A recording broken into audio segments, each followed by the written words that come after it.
아멘. 할렐루야. 네. 오늘부터 우리가 내가 만든 신이라는 주제로 우리가 우상에 대한 설교를 약 한 달 정도 할까 지금 계획하고 있습니다. 팀 켈러 목사님이라고 한 분이 쓰신 내가 만든 신이라는 책이 있거든요. 이 책에 있는 내용과 또 그 외에 이제 제가 준비하고 있는 여러 내용들과 또 성경에 있는 내용들을 잘 이렇게 정리해서 우리 안에 있는 우상이 무엇인지, 또 이 우상이 우리에게 어떤 결과를 가져오는지, 어떻게 해야 이 우상을 뿌리 뽑고 그 자리에 주님을 모실 수 있는지, 이런 들을 한번 좀 차례차례 좀 보려고 합니다. 기회가 된다면 여러분도 이 책을 구입하셔서 한번 보시면 꼭 좋을 것 같고요. 난 책이랑 거리가 멀다 하시면 말씀을 잘 들으십시오. 잘 들으면 됩니다. 현재 우리가 이제 띵크 양육을 하고 있습니다. 일정대로라면 11월 말이나 12월 초쯤에 끝날 것 같은데, 이제 그 양육이 끝이 나면 제가 하고 싶은 것 중에 하나는 이 우상에 대한 공부를 몇 주간 걸쳐서 좀 더 집중적으로 구체적으로 했으면 하는 마음이 있어요. 왜냐하면 우리 안에 있는 그 뿌리 깊은 우상을 발견하는 작업이 우리 신앙에 꼭 필요합니다. 흔히 우리가 말씀을 묵상하면서 이런 말들 많이 하거든요. 내 죄를 봐야 한다. 내 안의 죄를 봐야 한다. 이런 말들을 많이 합니다. 근데 그것은 단순히 내가 행했던 어떤 잘못된 모습들, 그런 걸 보자는 게 아니에요. 예를 들면 뭘 훔쳤다거나, 누굴 때렸다거나, 거짓말을 했다거나, 바람을 폈다거나, 그런 어떤 행동을 말하는 것이 아닙니다. 또 행동은 옮기지 않았어도 마음으로 지은 죄도 있잖아요. 또 그런 것만을 말하지 않습니다. 마음으로 품었던 욕심이나 미움이나 음란이나 내 마음에 있던 나쁜 생각들, 그런 것들을 보자. 물론 이것도 죄의 범위를 행동해서 이제 마음과 생각으로 넓혀간 것은 큰 발전이지만, 우리 안에 죄를 본다고 하는 것은 단순히 그걸 보는 것이 아니라 그 이면에 있는 뿌리 깊은 우상을 보는 겁니다. 한 가지 예를 들면 이렇습니다. 성적으로 문란한 사람이 있다고 가정을 했을 때, 어떤 사람이 성적으로 굉장히 문란한 사람이거든요. 근데 누가 전도해서 기독교인이 되었어요. 교회를 나옵니다. 교회에서 예배도 잘 드리고 신앙생활도 잘하고 각종 활동에 잘 참여하고, 그래서 신앙생활을 하고 나서부터는 더 이상 이제 과거에 그 성적으로 문란했던 생활들을 반복하지 않습니다. 근데 문제는 뭐냐면, 겉으로는 신앙 고백도 하고 삶도 깨끗해지고 예배도 잘 드리지만 가는 곳마다 문제를 일으키는 거예요.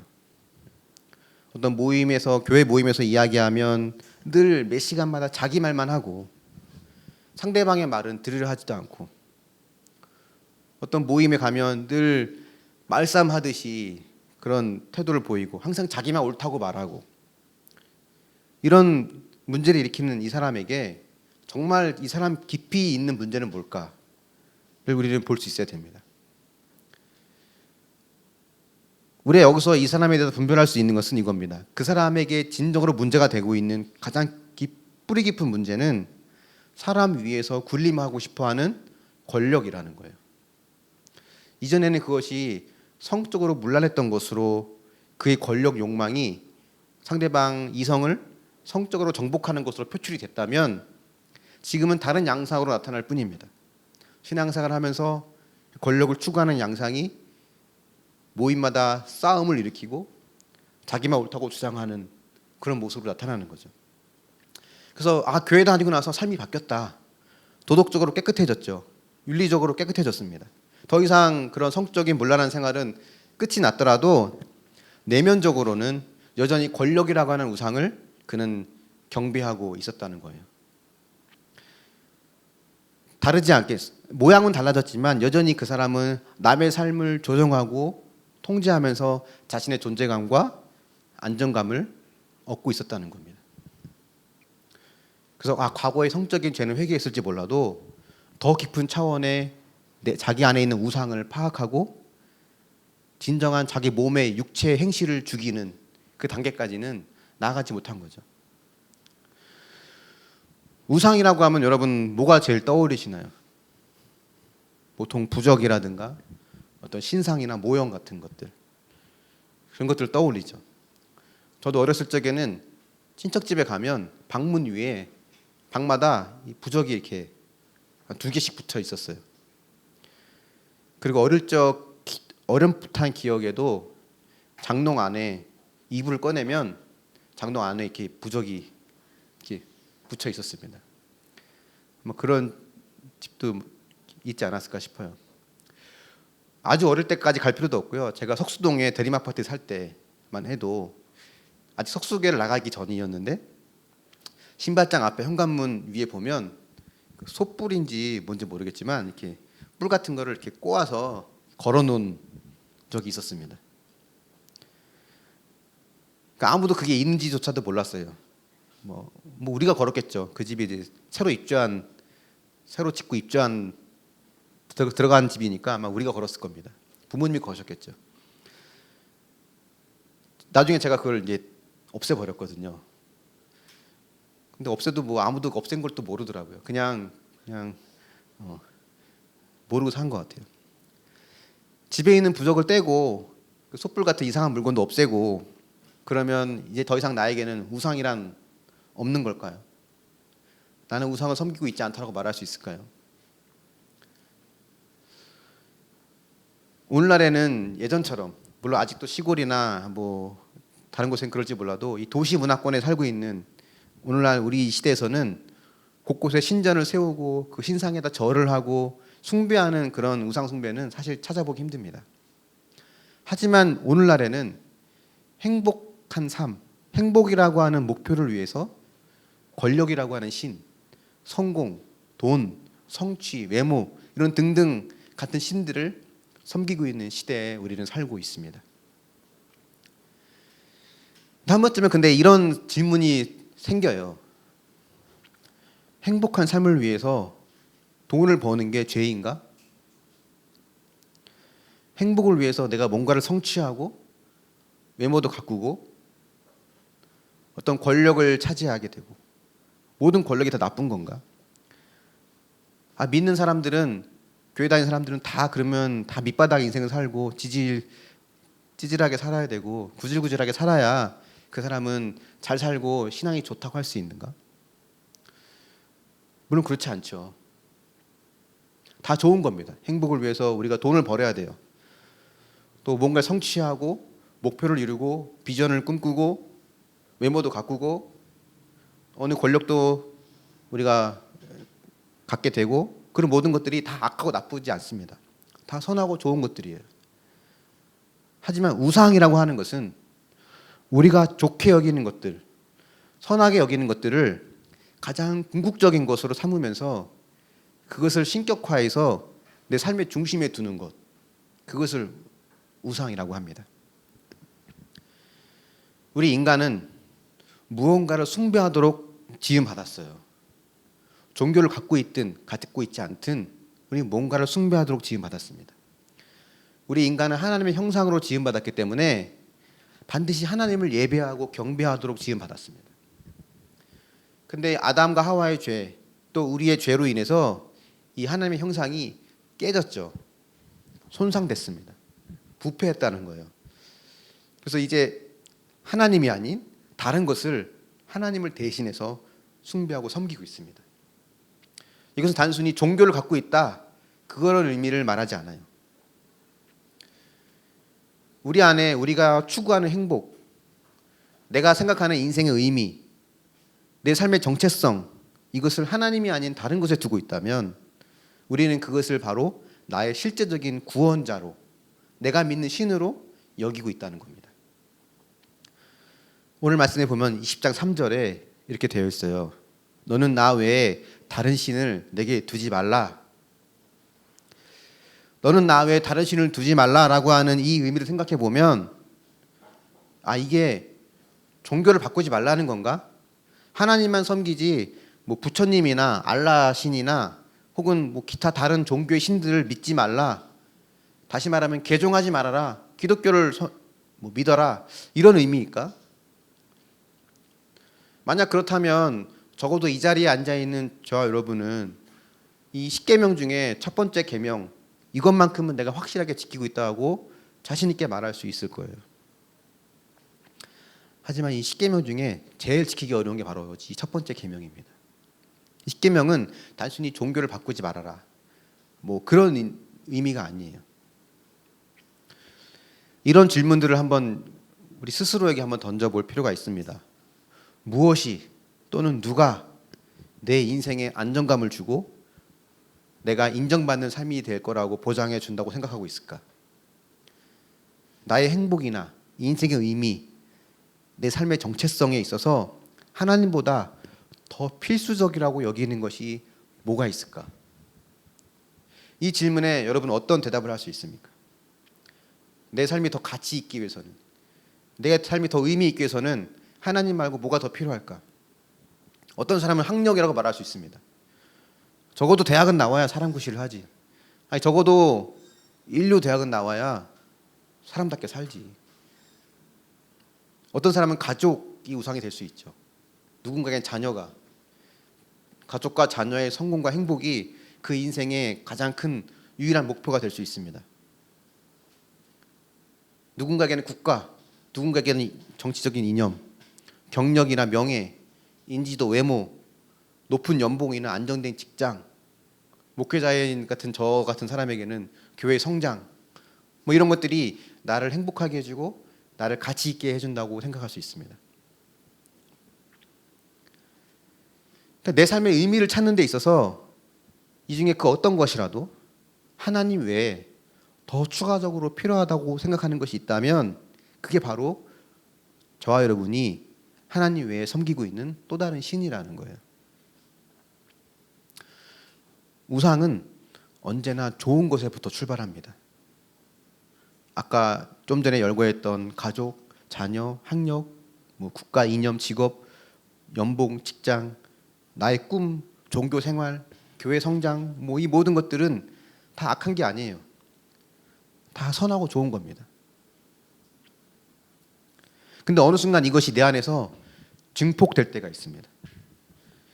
이 작은 소리를 이 마이크와 스피커를 통해서 이 공간을 가득 채울 수 있는 것처럼, 볼륨을 지금은 낮췄지만 볼륨을 높이면 귀가 아플 만큼 커지거든요.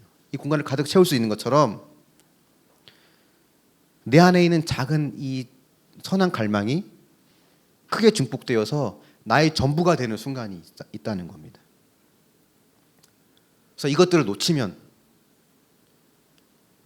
가정을 놓치고 국가를 놓치고 내 이념을 놓치고 내가 꿈꾸던 비전을 놓치고 교회 성장에 실패하고 뭐 이런 것들이 되어지지 않을 때 내 삶은 의미가 없어지는 것 같고, 반대로 그것을 내가 성취하고 이루면 내 삶은 더 자유롭고 행복할 수 있을 거라고 생각할 수 있죠.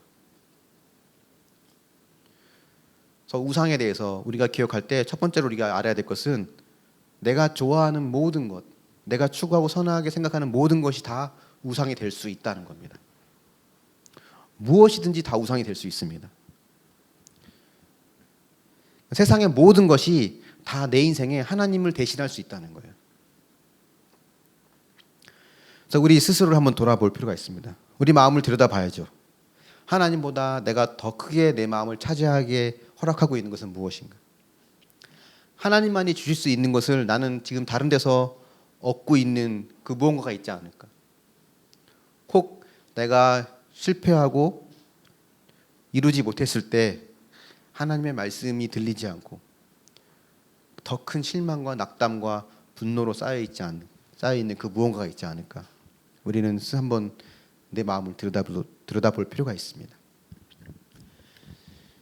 근데 이 우상에 대해서 이야기할 때 두 번째로 우리가 알아야 될 것은 뭐냐면 이 우상은 생각보다 매우 위험하다는 거예요. 그 위험한 이유가 몇 가지 있는데 그 첫 번째가 나 자신도 이게 우상인 줄 모릅니다. 내가 쫓는 우상은요, 결국 나의 욕망을 투영한 거예요.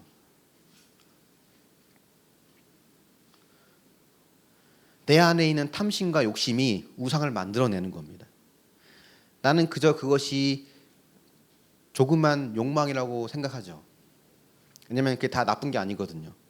우리가 우상으로 삼는 것이 마약이나 뭐 알코올 중독 이런 게 아니에요.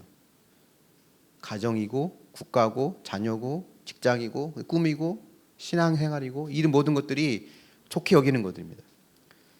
그래서 이게 나 안에 하나의 탐심이 될 수 있다는 것을 우리는 알지 못해요. 골로새서 3장 5절입니다. 15절로 나왔는데 5절 말씀입니다. 여기 보면 한번 같이 읽어볼까요? 시작. 그러므로 땅에 있는 지체를 죽이라. 곧 음란과 부정과 사욕과 악한 정욕과 탐심이니 탐심은 우상 숭배니라. 탐심이 뭐냐면 무언가를 가지고 싶은 욕망, 뭔가를 이루고 싶은 욕망입니다. 근데 이 자체가 잘못된 건 아니잖아요. 뭐 이루고 싶은데 어찌 보면 자연스러운 거 아닙니까? 근데 이것이 우리 안에 우상 숭배로 남을 수 있다는 거예요. 자연스러운 거지만 그 자연스러운 것이 좌절되었을 때 그 느끼는 절망과 분노가 워낙 커서 하나님의 위로와 말씀, 내가 널 사랑한다, 내가 너와 함께 한다고 하는 이 말씀들이 들리지 않고 경험되지 않는다면 그 욕망은 내 안에 가장 큰 우상이고 그것은 나의 구원자이고 그것은 내가 섬기는 하나님이라고 할 수 있습니다. 근데 우리는 이 감정의 순환을 자연스러운 거라고 생각하기 쉬워요. 뭔가 간절히 원하는 것을 성취하면 천하를 다 얻은 것처럼 기쁘고 뭐 뛸 듯이 기쁘지만 거기에 실패하면 세상이 무너지는 것처럼 절망하고 넘어지는 것. 어찌 보면 자연스럽다고 생각하기 쉽죠. 하지만 그렇지 않습니다. 저와 여러분, 우리 모두의 존재는 변함없는 진리의 말씀 위에 굳건히 세워질 때 그게 건강하고 정상적으로 세워질 수 있습니다. 성경에 보면 진리를 알지니 진리가 너희를 자유케 하리라 라고 합니다. 거짓신들, 그 거짓신들이 주는 거짓 메시지가 나의 존재를 결정하지 않아요. 진리의 말씀을 붙잡아야 됩니다. 그래야 우린 하나님이 나를 자유케 하시는 은혜를 경험할 수 있습니다. 제가 어느 내적 치유 관련된 그 강의에서 들었던 한 예화 내용이 기억이 나더라고요. 한 청년이 있었는데 신앙생활도 잘합니다. 교회에서는 청년부 회장도 하고 뭐 찬양 인도도 하고 열심히 하는 청년이었대요. 아버지는 그 교회 장로님이고. 근데 어딘가 모르게 신앙생활은 열심히 하지만 우울함이 그 얼굴에 있는 거예요. 슬프고 기운 없고 어두운 기운이 늘 그 청년 안에 있어서 이렇게 이야기를 나누다 보니까 아버지에게 늘 그런 말을 들었던 겁니다. 인류대를 나와야 사람 구실을 하지. 그래서 학생 고등학교 시절에는 방에다가 아이를 집어넣어 놓고는 밖에서 문을 잠그고 버리는 그 시절을 겪은 거예요. 그리고는 이제 지방에 있는 대학을 겨우 들어갔습니다. 그러니까 이 청년은 늘 아버지 통해 들었던 거짓 메시지, 그걸 통해서 나는 사람 구실을 제대로 할 수 없는 사람이야, 나는 사람 구실을 할 수 없어 라고 하는 마음이 늘 그 안에 있었죠. 거짓 메시지에 속고 있었습니다. 그럴 때는 우리가 이걸 예수의 이름으로 내 안에 거짓 메시지를 쫓고 또 이 성령님께 기도하면서 하나님 내 안에 진리의 말씀을 주세요라고 기도하면서 그 메시지를 듣는 훈련을 하거든요.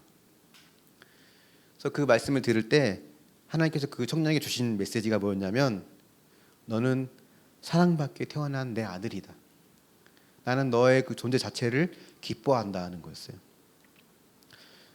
그 전에도 듣고 들었던 말씀이지만 그 순간 그 성령님이 그 청년에게 주셨던 음성이었던 것 같아요. 그때부터 그 청년의 표정이 달라졌다고 합니다.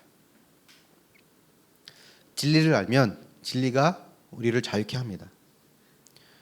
나의 우상이 나에게 심어준 거짓 메시지가 있거든요.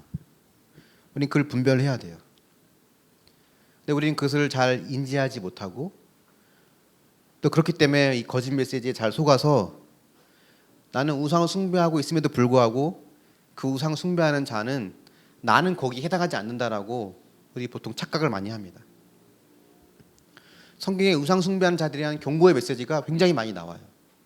근데 그런 걸 볼 때마다 이거는 다른 종교를 섬기는 사람들, 다른 이단 종교에 빠진 사람들, 그런 사람들에게 해당하는 말이지, 나는 교회를 나오고 하나님을 믿으니까 이 우상 숭배하는 자에 해당하지 않는다라고 스스로 착각하기 쉽습니다. 성경에 나와 있는 우상 숭배에 대한 경고의 말씀은 굉장히 많지만 몇 가지 예를 보면 신명기 18장 19절 말씀 같이 한번 읽어보겠습니다. 시작. 내가 만일 내 하나님 여호와를 잊어버리고 다른 신들을 따라 그들을 섬기며 그들에게 절하면 내가 너에게 증거하노니 너희가 반드시 멸망할 것이라. 우상을 숭배하는 자들한테 야 니네 그러다가는 큰일 난다, 큰 코 다친다, 혼난다, 큰 고난을 겪는다 이런 게 아니라 반드시 멸망한다는 거예요. 그냥 죽는다는 겁니다. 출애굽기 32장에 보면 이스라엘 백성들이 금송아지를 만들어요. 우상을 만든 거죠. 그리고 이 우상이 바로 우리 하나님이다라고 말하면서 거기서 뛰어놀고 난리를 칩니다. 그때 하나님이 모세에게 뭐라고 말씀하셨냐면 한번 같이 읽어보겠습니다. 32장 7절인데요. 시작. 여호와께서 모세에게 이르시되 너는 내려가라. 내가 애굽 땅에 인도해 낸 내 백성이 부패하였도다. 그 전까지는 하나님이 이스라엘 백성들에게 나의 백성, 내 백성 이렇게 말씀하셨다가 이 순간부터는 모세를 향해서 야 쟤들은 네 백성이야, 너의 백성 이렇게 그냥 분리시켜 버립니다. 그리고는 이렇게 말씀하세요. 이어서 보겠습니다. 9절부터 10절까지 시작. 여호와께서 또 모세에게 이르시되 내가 이 백성을 보니 목이 뻣뻣한 백성이로다. 그런즉 내가 하는 대로 두라. 내가 그들에게 진노하여 그들을 진멸하고 너를 큰 나라가 되게 하리라. 하나님이 그냥 모세에게 야 너 비켜 있어, 내가 하는 거 가만 보고만 있어, 너 빼고 다 죽여버리겠다는 거예요. 그리고 처음부터 다시 할게 였거든요. 인간적으로는 이 이스라엘 백성들이 금송아지 만든 게 이해는 돼요. 왜냐하면 모세 하나 보고 지금까지 온 거거든요. 근데 모세가 하나님의 부름을 받고 산으로 올라갔어요. 산에 올라간 지 40일이 지났는데 소식이 없습니다. 모세가 살았는지 죽었는지 알 수가 없어요. 살았다는 것만 알아도 기다릴 텐데 그 모세 하나 보고 왔는데 그 모세의 생사를 알 수 없으니까 얼마나 불안했겠어요. 그래서 그 불안을 달래기 위해서 송아지를 만들었습니다. 이거라도 보고 이거라도 섬기고 있으면 좀 마음이 위안이 될 것 같아서. 인간적으로는 그래 그럴 수 있겠다 싶죠. 근데 이 우상에 대해서 하나님이 엄격합니다. 그 어떤 것도 정상 참작이 되지 않아요. 그냥 다 죽이겠다는 거예요. 근데 이후에 어떤 일이 벌어지냐면 모세가 하나님께 엎드려서 기도하거든요. 하나님 저들을 용서해 달라고. 차라리 저를 데려가, 저를 생명책에서 지워주시더라도 쟤들은 남겨달라고 그렇게 기도하죠. 그리고는 모세가 이스라엘 백성들을 향해서 누구든지 여호와의 편에 선 사람들은 다 나와라 라고 하니까 누가 나왔냐면 레위 지파 사람들이 다 일어섰습니다. 그리고는 그 사람들이 칼을 들고는 자기 형제 가족임에도 불구하고 그 우상 숭배에 가담했던 자들 3,000명을 다 죽여요. 하나님이 그걸 보고 기뻐하셨어요. 그전에는 저주받은 레위 지파였는데 그걸 계기로 축복받은 지파로 바꿔주셔서 레위 지파가 제사장 지파가 됩니다. 이쯤 되면 하나님도 그래 이제 마음이 풀린 줄 알았거든요. 하나님 뒤끝이 또 뒤끝 장렬을 하나님이거든요. 보면 같이 읽어보겠습니다. 33장 3절 시작. 너희를 젖과 꿀이 흐르는 땅에 이르게 하려니와 나는 너희와 함께 올라가지 아니하리니 너희는 목이 곧은 백성인즉 내가 길에서 너희를 진멸할까 염려함이라 하시니. 하나님이 그래 가나안 땅에 가게 해줄게. 하나님의 사자를 앞세워서 적군들을 다 진멸하고 니네가 그렇게 원하는 젖과 꿀이 흐르는 땅에 가게 해줄게. 근데 나는 안 가. 더 이상 너희랑 같이 가고 싶지 않아. 이렇게 하나님 말씀하신 거예요. 이 뒤에 물론 하나님이 이스라엘 백성들이 다 이제 근신하고 몸의 장식들을 다 제거하면서 회개하고 엎드리면서 이제 하나님 마음을 돌려놓습니다. 그러니까 우상에 대한 우상 숭배라고 하는 것에 대해서 하나님이 얼만큼 진노하시고 얼만큼 하나님이 위험하게 보시는지를 우리는 알아야 돼요. 그래서 우리는 나는 적어도 첫 번째 계명 하나님 외에 다른 신을 섬긴다라고 하는 것은 해당하지 않다고 생각하기 때문에 이런 말씀을 보면 아, 하나님이 이렇게까지 우상을 싫어하시는구나. 나에게도 어떤 우상이 자잡고 있을지 모를 텐데 라고 하면서 이 심각성을 깨닫고 자기를 보기보다는 이거는 뭐 사이비 교주를 섬기는 이단들이나 다른 종교를 믿는 사람들에게 주는 경고의 말씀이라 라고 생각하기 쉽죠. 그래서 우상이 위험하다는 겁니다. 또 우상이 위험한 또 다른 두 번째 이유는 뭐냐면 우리는 그것을 간절히 소망하고 이룰 때 참 자유와 기쁨을 얻을 수 있다고 착각하기 때문에 위험합니다. 여러분에게도 간절히 원하는 소망이 있을 거예요. 간절히 바라고 원하는 것들. 그 소망을 갖는 것 자체가 나쁘진 않습니다. 하지만 그것이 나의 전부가 되는 순간 그것은 나를 자유롭게 하는 것이 아니라 오히려 나는 거기에 종속되고 중독이 됩니다. 그게 없으면 못 살아요. 그게 우상입니다. 그거 없으면 못 사는 게 우상이에요.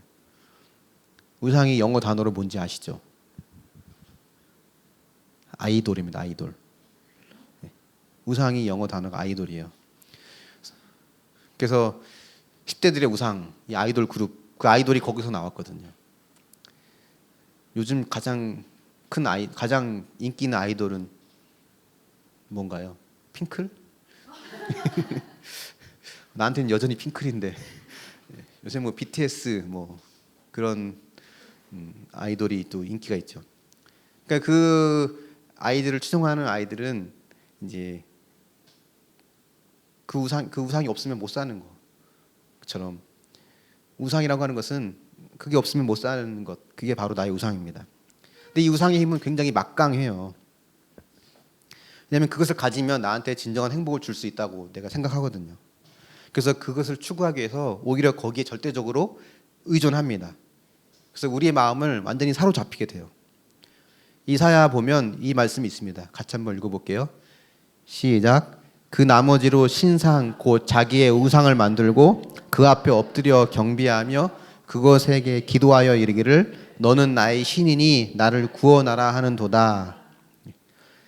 우상을 향해서는 너는 나의 신이니 나를 구원하라고 하면서 그 앞에 엎드려 경배하며 그에게 모든 걸 의지합니다. 바울은 로마서 말씀에서 우리 인생의 모든 문제는 바로 이 우상 숭배로부터 나온다라고 이야기해요. 피조물을 조물주보다 더 경배하고 섬기는 것 때문에 온다라고 해요. 그러니까 이런 우상을 만들면 이 우상을 통해서 우리는 우리의 삶을 우리 힘으로 조정할 수 있다라고 생각합니다. 하지만 그 우상을 내 마음에 두는 순간 우리는 하나님께 감사하거나 하나님을 영화롭게 생각하지 못해요. 그 이야기가 로마서에 나오거든요. 로마서 말씀도 같이 보겠습니다. 시작.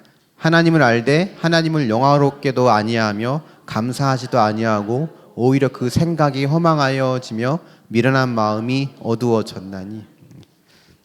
하나님께 감사하지 않고 스스로 힘으로 내 삶은 내 뜻대로 만들어갈 수 있다라고 하면서 우상을 의지하지만 아이러니하게 그것은 내 삶을 조정해 주는 것이 아니라 오히려 그것이 나의 삶을 조종합니다.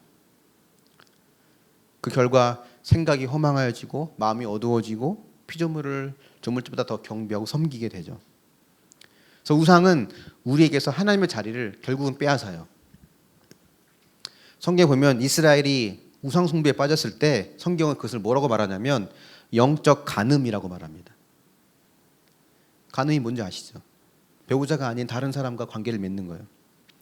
신부인 내가, 예수 그리스도의 신부인 저와 여러분이 우리의 참 신랑이신 예수님을 멀리하고 다른 무언가와 사랑에 빠졌을 때 그것을 성경은 영적 간음이라고 합니다.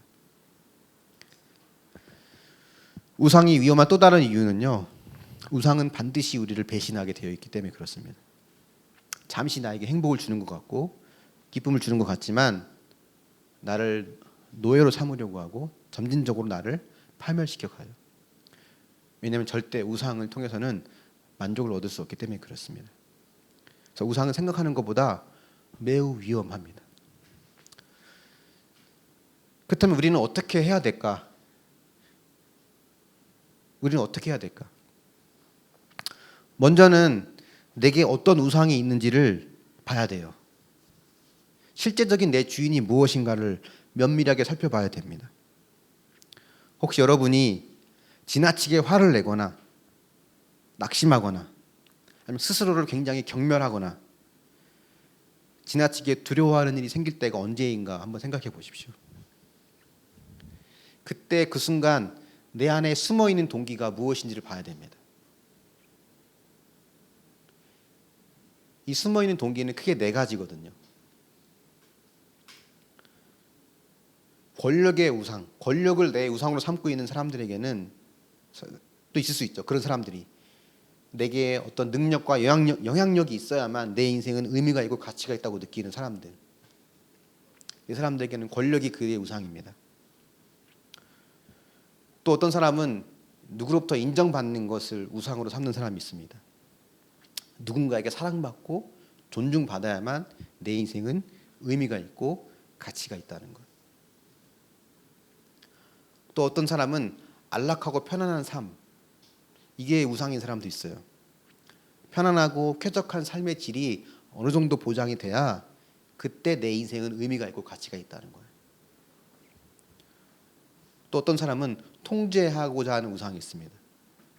어떤 한 분야만큼 요 분야만큼은 내가 완전하게 장악을 하고 있어야 내 인생이 가치가 있고 의미가 있다고 느끼는 거예요. 여기에 하나가 해당되든지 또는 뭐 다 해당될 수도 있습니다.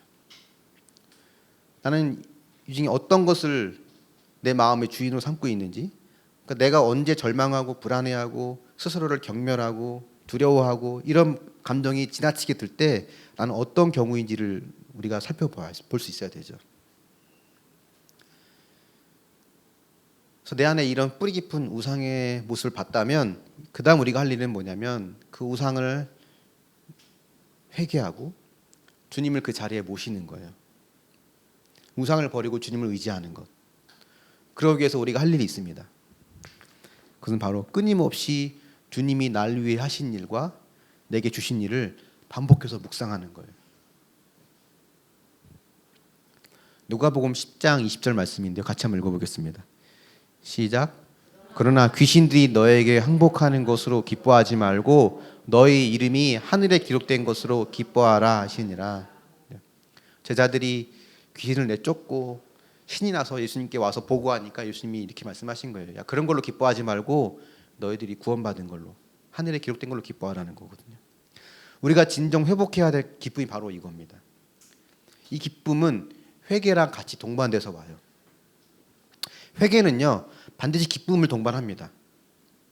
여러분, 우리 죄를 보자, 내 죄를 보자라고 할 때 그것이 나를 스스로 자책하자는 게 아니에요. 그래, 나는 교만 덩어리였어. 결국은 그래, 나는 욕심 덩어리고 나는 음란한 놈이야.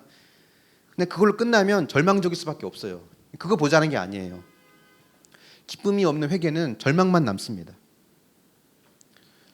우리를 향하신 예수님의 그 희생적인 사랑, 그게 어떤 건지를 우리가 깨달을 때 역설적으로 내 속에 있는 깊은 뿌리 깊은 죄가 보여요. 회개라고 하는 것은 내가 죄 지은 것이 죄졌기 때문에 생긴 결과, 빚을 많이 지면 아까 영상에 나온 간증자처럼 신용불량자가 되겠죠. 바람을 피다 걸리면 가정이 깨지겠죠. 이런 결과가 두려워서 회개하는 것은 자기가 처한 상황을 슬퍼하는 거지 그 죄를 미워하는 게 아니에요. 내가 여기서 똑바로 하지 않으면 하나님께 벌 받을 게 두려워서 하는 회개라면 그것은 자기 연민이지 그 죄를 미워하는 게 아닙니다. 정말 그 죄를 혐오하고 미워하고 내 속에 있는 죄를 미워하려면 그분이 나를 얼마나 사랑하시는지, 어떤 희생을 치르셨는지 그걸 계속 묵상하면서 내 안에 그걸 회복하는 겁니다. 아까 그 간증의 영상처럼 결국은 내가 죄인이었구나, 내 돈 떼어먹은 그 인간이 나쁜 사람이 아니라 돈 없는데 있는 척한 내가 더 가식적인 사람이었구나, 뭐 전 남편이 나쁜 사람이었구나, 그 나쁜 사람이 아니라 내가 더 나쁜 사람이었구나, 뭐 이런 걸로 끝나면 그냥 스스로 자책하고 끝나는 거거든요. 근데 그 속에서 뭘 보는 거냐면, 그게 언제 가능한 거냐면 이런 나를 사랑하시는 눈물겨운 그 주님의 사랑 앞에 또 울고 울면서 내가 얼마나 큰 죄인인가, 내 속에 얼마나 더 큰 죄가 있었는가를 진정으로 보고 그 죄를 혐오하고 미워하면서 정말 하나님 앞에 회개하고 돌이키게 되는 겁니다. 그분의 희생적인 사랑을 알면요, 그동안 내가 섬겼던 우상이 주었던 달콤함들이 더 이상 재밌지가 않아요. 몇 년 전 제가 여수 앞바다에 있는 두라도라가는 섬에 가서 낚시해서 잡았던 갑오징어와 고등어, 그 여러 생선들을 회로 먹고 라면에 넣어서 먹었던 그 맛을 지금도 잊지 못해서요, 웬만한 회는 입에 들어오지도 않아요. 저희 다녀오고 난 뒤로 나서 지나가는 차가 갑오징어 그 간판을 보고 나중에 연락해서 그 집 가서 먹어봤거든요. 그렇게 맛이 없더라고요.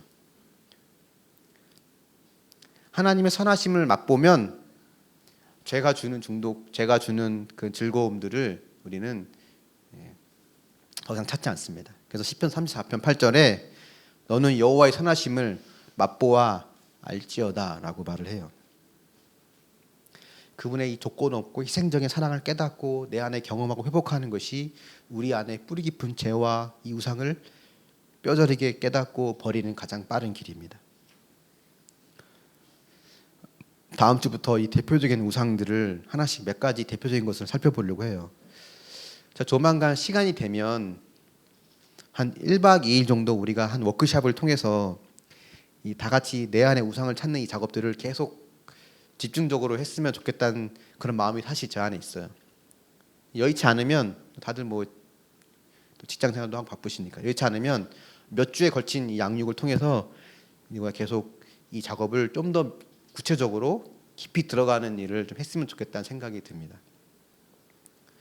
그래서 한 달 정도 보게 되는 이 우상에 대한 시리즈 말씀을 통해서 완전하게 희생하신 그분의 사랑을 우리가 다시 경험하고 또 그 속에서 내 속에 자리 잡아 있는 이 죄악의 뿌리, 이 우상을 해결하는 그런 은혜가 또 그런 길이 또 열리고 경험되어지는 그런 은혜가 있기를 바랍니다.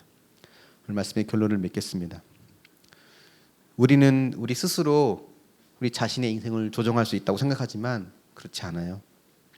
우리 인생을 조종하는 주인은 따로 있습니다. 문제는 그 주인이 누군가거든요. 우리를 조종하는 그 주인이 바로 우리가 섬기는 하나님이라 할 수 있어요. 권력을 지향하는 사람은 권력이 그 사람의 주인입니다. 누군가에게 인정받기 원하는 사람은 그 인정받고 싶어하는 사람이 그 사람의 주인이 되는 거예요. 우리는 우리 안에 있는 우상을 분별하고 찾을 수 있어야 됩니다. 근데 그걸로 끝나면 안 되죠. 내가 섬기는 가짜 신들의 영향에서 벗어나는 길은 참 하나님께로 돌아오는 것뿐이거든요. 십자가에서 자기 자신을 내어주신 그 주님, 완전하고도 희생적인 그 사랑으로 나를 사랑하고 허물을 덮어주시는 그분의 사랑, 그 사랑으로 나를 채울 때 우리는 거짓 신들로부터 벗어날 수 있습니다. 내가 그분을 실망시켜도 다시 나를 용서해 주시고 찾아와 주시는 그 하나님, 그 주님을 경험하는 저와 여러분이 될 수 있기를 예수님의 이름으로 축원합니다. 아멘. 우리 함께 또 기도하고 찬양하면서 주님께 나아갔으면 좋겠습니다. 내가 주인 삼았던 모든 것들을 주님께 내어놓고 하나님을 의지하고 나아가는 그런 은혜가 있기를 원합니다.